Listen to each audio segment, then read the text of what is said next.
चाहिए? बोलो चाहिए कि नहीं चाहिए? सबको चाहिए, हमको भी चाहिए। हाँ, हम झूठ क्यों बोलें?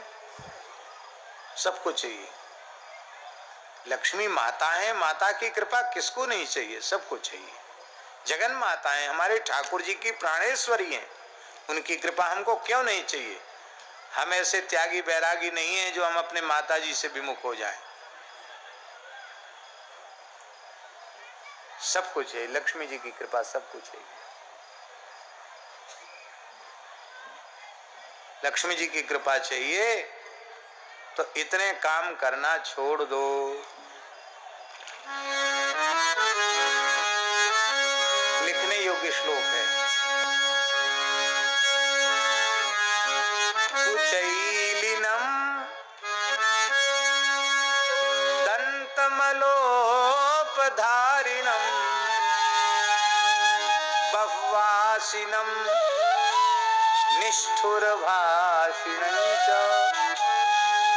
सूर्योदये चास्तमिते शयानं विमुञ्चति श्रीर यदि चक्रपाणि।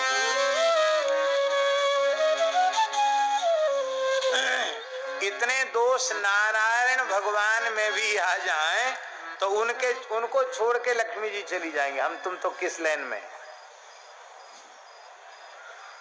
कुचैलिनम, जो सदा अपवित्र वस्त्र धारण करके रहते हैं, उनको लक्ष्मी। गंदे कपड़े नहीं पहनना चाहिए, मैले कपड़े मत पहनो, गंदे कपड़े मत पहनो, साफ स्वच्छ पवित्र वस्त्र धारण करो। बुरा नहीं मानना, भारतीय वेशभूषा पवित्र है और पाश्चात्य वेशभूषा अपवित्र है।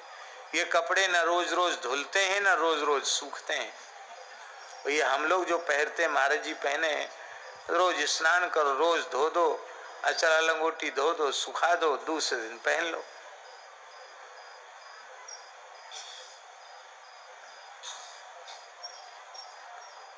अब जो ये बहुत मोटा कपड़ा चला है, क्या जीन्स कहते क्या कहते, वो तो पता नहीं धुलता होगा कि नहीं धुलता होगा, अथवा कैसे धुलता होगा, हमें अनुभव भी नहीं है, जरूरत भी अनुभव की नहीं है।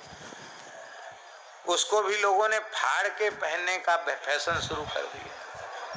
पहले तो हम सोचते थे शायद कहीं कुछ लग गया होगा, फट गया, तो किसी से हमने पूछा, कहीं नहीं, फट नहीं गया। ये फटे हुए कपड़े की कीमत ज्यादा है। गरीब आदमी का भी कपड़ा फट जाता था गांव में, तो हमने अपने बचपन में देखा है, दूसरे कपड़े का उसमें थेगरी चढ़ा दी जाती थी, सिलाई कर देते थे। और उनको बेचारों को, गरीबों को संकोच नहीं होता, भैया हम गरीब हैं, फटा कपड़ा नहीं पहनते, दूसरे कपड़े की थेगरी हमने चढ़ा दी। अब अमीर लोग फटा कपड़ा पहन रहे हैं। भैया ये ऊट पटांग वेशभूषा मत धारण करो। फटे वस्त्र पहनने से लक्ष्मी जी नाराज होती है। टूटे फूटे बर्तनों में खाने से लक्ष्मी जी रुष्ट होती है।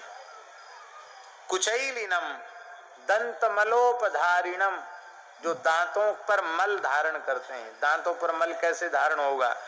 तम्बाकू खाओगे, खूब पान खाओगे, दिन भर बकरिया जैसा मुंह चबाते रहोगे, कुछ ना कुछ मुंह में गुटका फुटका जाने क्या क्या उटपटांग चीजें मुंह में डाल के रखोगे, तो दांत गंदे रहेंगे, खराब दांत रहेंगे। दंत मलोपधारिणम, वेद में लिखा है शास्त्री, शुक्ल दंता ब्राह्मणा। शुक्ल दंता, जो निर्व्यसन होगा वही शुक्ल दंत होगा। जो व्यसन युक्त होगा वो शुक्ल दंत नहीं हो सकता। साधक को निर्व्यसन होना चाहिए। कुचैलिनोपधारिणम बह्वासिनम, जो खूब ठूस ठूस के खाते हैं, उनसे भी लक्ष्मी जी नाराज हो जाती है।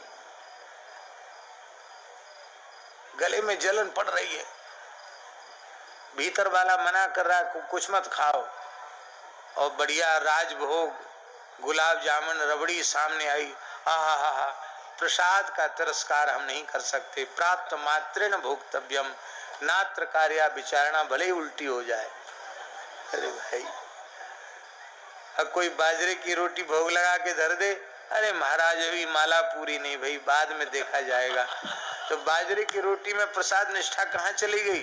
और रबड़ी मलाई मालपुआ देख के प्रसाद निष्ठा उदय हो गई। ये प्रसाद निष्ठा नहीं है, ये पदार्थ निष्ठा है। ठूस ठूस के नहीं खाना, जितना आवश्यक है शरीर के व्यवहार के लिए खाना उतना खाना, उससे अधिक नहीं खाना। कुचैलिनम दंतमलोपधारिणम बहुवासिनम निष्ठुर भाषिणं च। बहुत से लोगों का स्वभाव होता है, वो बोलते ही ऐसे हैं कि बस मानो मीठा बोलना जानते नहीं, कड़वा ही बोलते हैं। जरूरत नहीं, किसी का स्वभाव होता है टेढ़ी बेड़ी बात करने का।